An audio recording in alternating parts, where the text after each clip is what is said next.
दशरथ पुत्र जन्म सुनि काना मानव ब्रह्मानंद समान। आज दशरथ जी महाराज ब्रह्मानंद में प्रवेश कर गए। जब हमको और आपके घर में साधारण बालक का जन्म होता है ना, तो लोग खुश होते हैं, प्रसन्न होते हैं। ध्यान से सुनिएगा, सुख से ऊपर है शांति। ध्यान से सुनिएगा, सुख से ऊपर शांति, शांति के ऊपर आनंद, आनंद के ऊपर परमानंद, परमानंद के ऊपर ब्रह्मानंद। और दशरथ जी महाराज वो ब्रह्मानंद के सुख में पहुंच गए थे। इतने प्रसन्न हो गए, अपने अट्टालिकाओं पे चढ़ करके मनो हीरे जवाहरात मोहरे लुटा रहे हैं। समस्त अयोध्या वासी नाच रहे हैं, गा रहे हैं, उत्सव मना रहे हैं। और चैनपुर में बंधुओं सारे लोग ठंडी में चादर तान करके सब बैठे हुए हैं।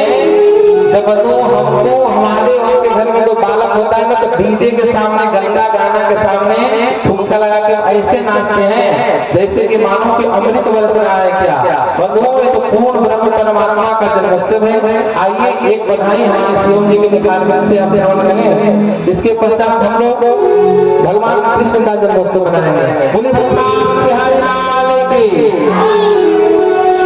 छोटा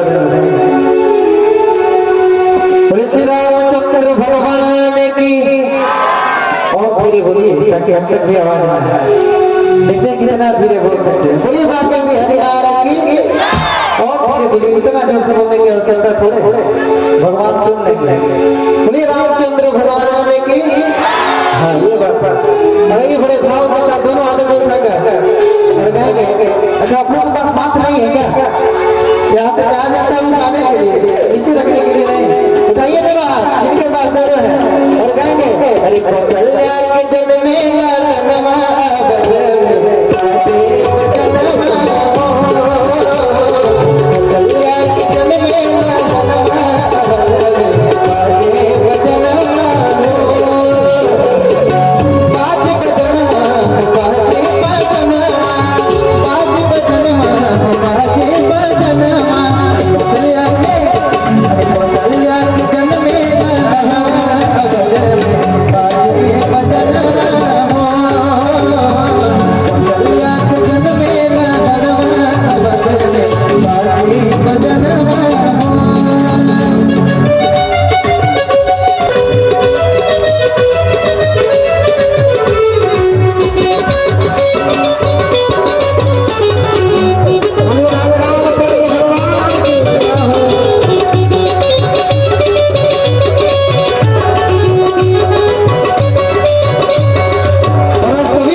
चारों भैया बंधु धीरे धीरे बड़े हुए। चारों भाइयों का वशिष्ठ जी महाराज नामकरण संस्कार किए। राम लक्ष्मण भरत शत्रुघ्न। आप यह समझे बंधु, राम लक्ष्मण भरत शत्रुघ्न जी महाराज धीरे धीरे बड़े हुए। गुरुकुल अध्ययन करने के लिए गए। अध्ययन करके आए कहाँ? अयोध्या। आ गए तो विश्वामित्र जी लेने के लिए पहुंचे। दोनों भाइयों को लेकर के लक्ष्मण और राम जी को लेकर पहुंचे कहाँ? अपने यज्ञ की रक्षा करवाए। और यज्ञ की रक्षा करने के पश्चात जनकपुर पधारे। और जनकपुर में बंधुओं धूमधाम के साथ में एक नहीं, राम जी का नहीं, चारों भाइयों का बंधुओं सुंदर विवाह हुआ। विवाह संपन्न होने के बाद में भगवान आए कहाँ? अवध में आए। परिणाम क्या हुआ कि 14 वर्ष के लिए वनवास में भगवान राम लक्ष्मण सीता माँ के साथ में पधारे। बंधुओं परिणाम यह हुआ कि 14 वर्ष के पश्चात में रावण का उद्धार करके माता सीता को वहां से लेकर के राम जी पधारे कहाँ? अवध। अवध में बंधुओं 14 वर्षों के बाद में राज्याभिषेक राम जी का संपादित हुआ।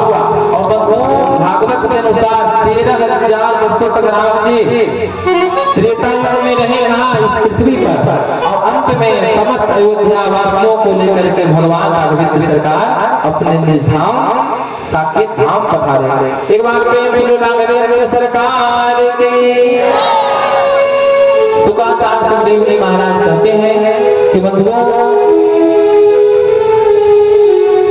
मथुरा में एक राजा हुए जिनका नाम है सूरसेन महाराज। उग्रसेन महाराज राजा हैं। और आज बंधुओं उग्रसेन महाराज के जो पत्नी थी आज संध्या कालीन बेला में भ्रमण करने के लिए निकली। शास्त्र कहता है गर्भवती महिलाओं को संध्या के समय इधर उधर भ्रमण नहीं करना चाहिए। एक बंधु एक असुर था, उस असुर की छाया पड़ी उस स्त्री के गर्भ पर। परिणाम क्या हुआ कि उनके गर्भ से जो बालक जन्म लिया उसी को कहते हैं हम कंस महाराज। कंस का जब जन्म हुआ ज्योतिषी लोग आकर के भविष्यवाणी किए, महाराज ऐसा पुत्र हुआ है कि आपके पूरे खानदान को धूल में मलिन कर देगा। बंधुओं जैसे ही सुने उस पुत्र को यमुना जी में जाकर डाल दिए। यमुना जी में भजन कर रहे थे कौन? सूरसेन महाराज। और बंधुओं जैसे ही कंस महाराज बढ़ते हुए गए सूरसेन जी उसको अपने हाथों में ले लिए। आज से मेरा एक पुत्र वसुदेव था और आज से मेरा ये पुत्र कंस भी हो गया। नाम उसका कंस था बचपन में। बंधुओं तो वो कंस महाराज को लेकर के पहुंचे कहा घर में कि देवी आज तक तो मेरा एक पुत्र वसुदेव था, आज से बालक भी मेरा पुत्र हो गया। दोनों वसुदेव जी और कंस महाराज एक साथ बड़े हुए। बंधुओं परिणाम क्या हुआ? नारद जी आकर के बताए किसको? कंस बड़े दुश्मन, तुमको क्या लगता है तुम सूरसेन के पुत्र हो? अरे तुम तो यहाँ के राजा उग्रसेन महाराज के पुत्र हो। अब तुम पड़े हो यहाँ। बंधुओं जब कंस को पता चला, कंस गया कहाँ? महल में। अपने पिताजी को जेल खाने में बंद कर दिया और स्वयं राजगद्दी पे बैठ गया और घोषणा करवा दिया कि आज से इस मथुरा का राजा मैं हूँ। बंधुओं हाहाकार मच गया। शुक्राचार्य सुखदेव जी महाराज कहते हैं कि वसुदेव जी महाराज की 7 पत्नी थी। मौर्वी, रोहिणी, भद्रा, मदिरा, लोचनाइला, देवकी, प्रमुखासन पत्नी आनंद बुंदुवे। सबसे छोटी पत्नी थी कौन? देवकी। देवकी मैया के गर्भ से एक करके बंधुओं 6 पुत्रों की हत्या दुष्ट कंस करता है। अंतिम 7वां गर्भ के रूप में बलराम जी महाराज का प्रादुर्भाव हुआ। 8वें गर्भ के रूप में भगवान नारायण स्वयं कृष्ण बन करके पधारे कहा इस मथुरा में। भगवान वसुदेव जी उस बालक को पहुंचाने कहा गोकुल। अब गोकुल में उस बालक का सुंदर जन्मोत्सव हुआ। भगवान श्री कृष्ण धीरे धीरे बड़े होने के पश्चात 11 वर्ष 56 दिन में भगवान कृष्ण दुष्ट कंस का उद्धार किए। मथुरा में सुंदर गोकुल में सुंदर लीला किए। वृंदावन गोकुल में माता मिश्री खाए। गोकुल वृंदावन में सुंदर रास की लीला किए।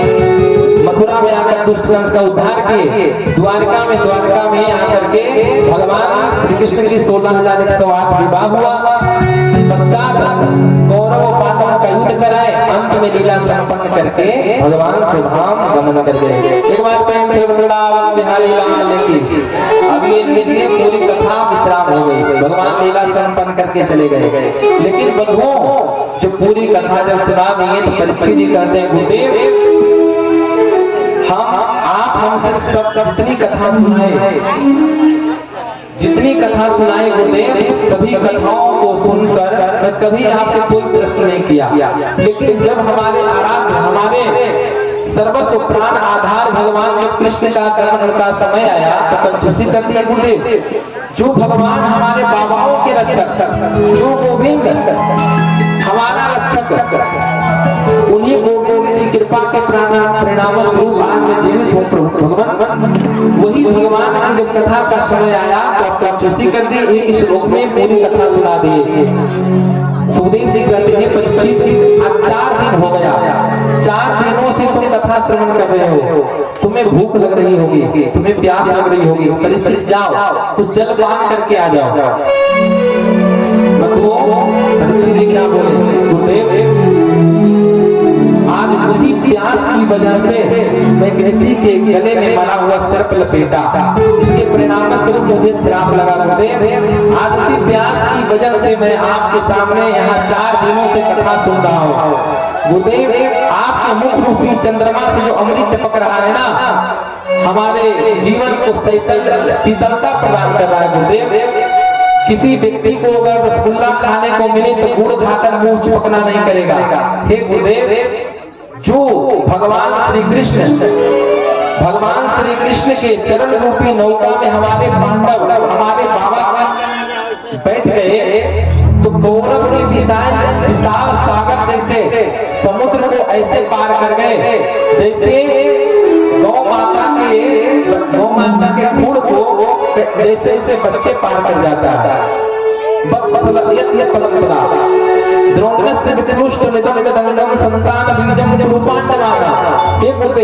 वही भगवान की कृपा के परिणाम स्वरूप आज मैं जीवित हूँ। मैं यही चाहता हूँ कि उन भगवान की कथा विस्तार से सुनाइए।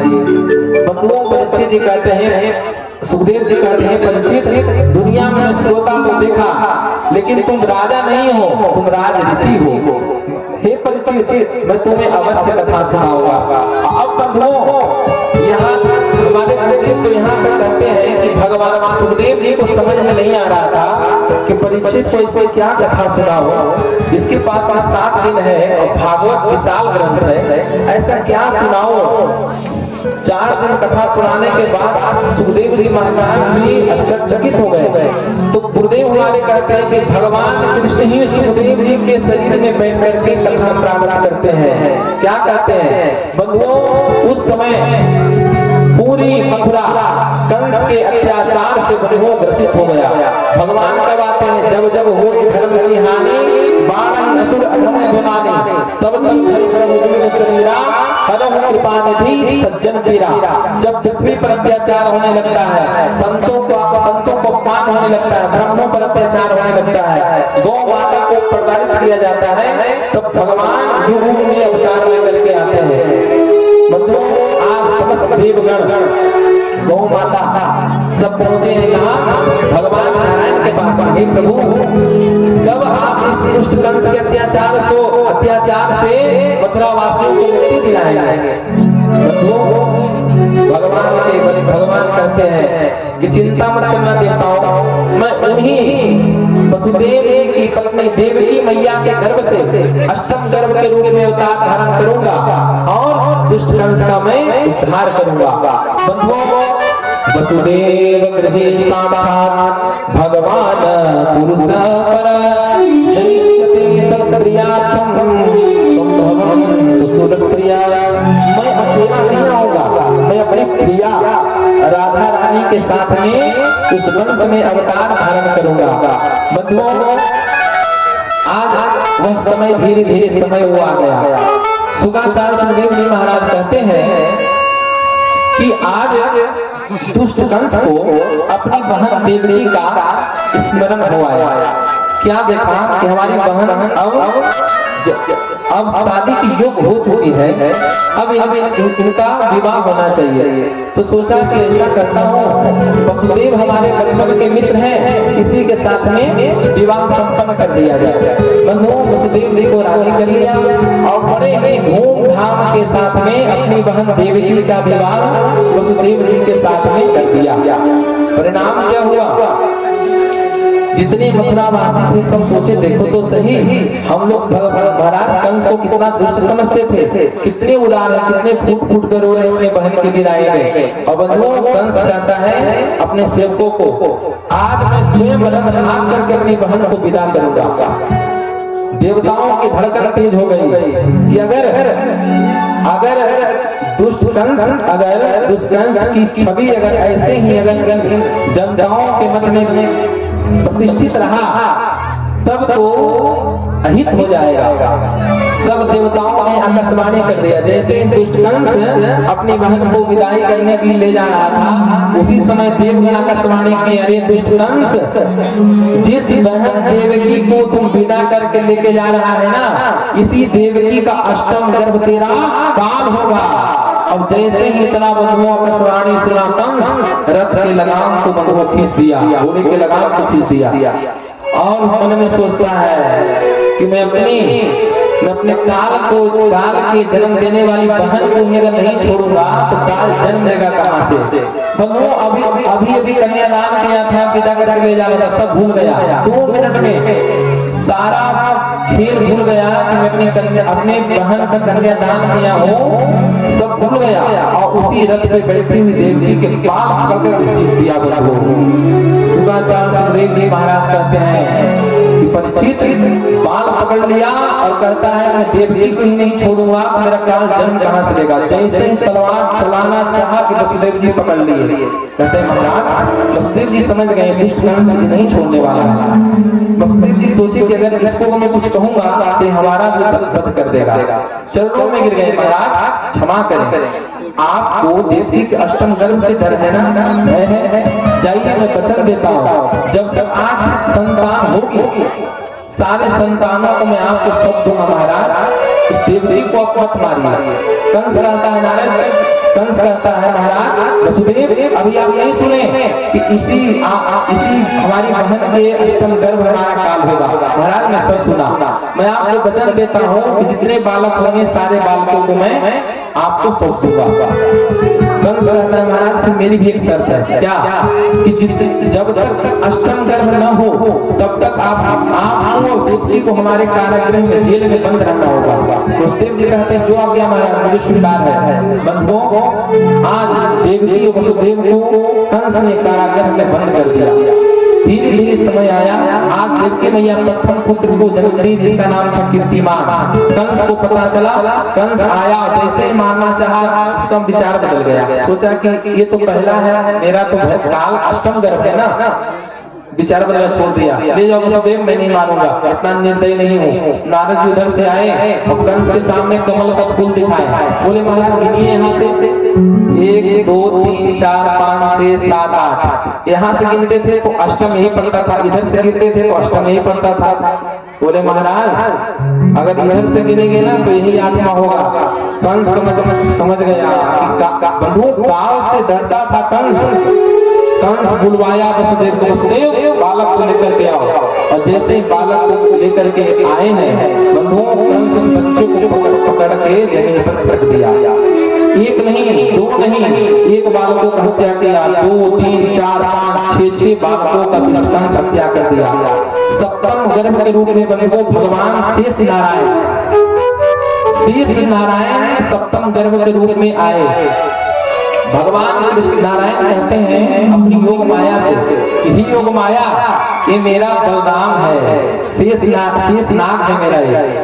ऐसा करो कि देवकी के गर्भ से निकाल करके इनको रोहिणी के गर्भ में डाल दो। इनका जन्म तो होगा लेकिन गोकुल में रोहिणी के गर्भ से होगा। महामाया कहती है कि प्रभु इसके बदले मुझे क्या मिलेगा, अगर मैं ऐसा कर दी तो मुझे क्या मिलेगा। तो भगवान नारायण कहते हैं कि हे देवी अष्टम गर्भ के रूप में मैं स्वयं देवकी मैया के गर्भ से जन्म लूंगा और तुम यशोदा मैया के गर्भ से जन्म लेना। और वसुदेव जी हमको लेकर के जाएंगे कहाँ? यशोदा मैया के पास। आपको लेकर के आएंगे कंस के पास, कंस को सौंपेंगे। कंस आपको मारना चाहेगा, लेकिन आप तो अष्टभुजी देवी बन जाओगे और संसार में लोग आप पर सबसे ज्यादा विश्वास करेंगे। कोई चंडिका, कोई भद्रकाली, कोई चामुंडा, कोई वैष्णवी, कोई महामाया नामों से पुकारी जाओगे। भक्त लोग तुम पर सबसे ज्यादा विश्वास करेंगे। बंधुओं, महामाया जगत जननी जगदम्बा मान गई और बंधुओं सप्तम गर्भ को निकाल करके रोहिणी मैया के गर्भ में स्थापित कर दिए। लोग बोले कि महाराज सप्तम गर्भ नष्ट हो गया, लेकिन सप्तम गर्भ का तो बंधुओं जन्म गोकुल में हो चुका है। अष्टम गर्भ के रूप में भगवान नारायण स्वयं देवकी मैया के अंत में पधारे। धीरे धीरे बंधुओं समय आया, 9 महीने गर्भ पूर्ण होने के बाद आज दुष्ट कंस जब उस कारागृह में देखने के लिए गया तो आज देवकी मैया के सौंदर्य का ठिकाना नहीं। देवकी मैया के मुखमंडल पर एक अद्भुत प्रभाव छलक रहा था, अद्भुत तेज छलक रहा था। दुष्ट कंस समझ गया कि अष्टम गर्भ के रूप में हमारा काल आने वाला है। बंधुओं, नारद जी महाराज आ गए। नारद जी कहते हैं, नारद जी को देखकर प्रणाम किया। कहता है कंस महाराज ये तो बताइए हमारा काल कैसा होगा? नारद जी बोले कि काला काला होगा, मुरली वाला होगा, देखने में छोटा लेकिन पेट में ही 1.5 हाथ का दाढ़ी वाला होगा। वो तो सबके बाबा है कंस। अब तो बंधुओं कंस की चिंता बलवती हो गई। गोपियां क्या आवाज है कंसो? कंस बंधुओं दिन रात ही स्वप्न देख रहा है, मेरा काल होने वाला है, मेरा काल होने वाला है।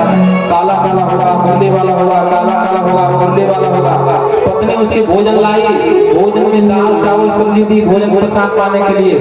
उसी बंधुओं दाल में जीरा दे गया, ये काला इसको यहाँ से हटाओ। बंधुओं इतना भय व्याप्त हो गया। सुखदेव जी महाराज कहते हैं भगवान श्री कृष्ण भगवान नारायण देवकी मैया के अंक में प्रतिष्ठित है और देवगण आकर के गर्भ स्तुति करते हैं। यहाँ बंधुओं हम सब भी भगवान कृष्ण का स्वागत करें गर्भ स्तुति के माध्यम से। हरि स्वागतम कृष्णा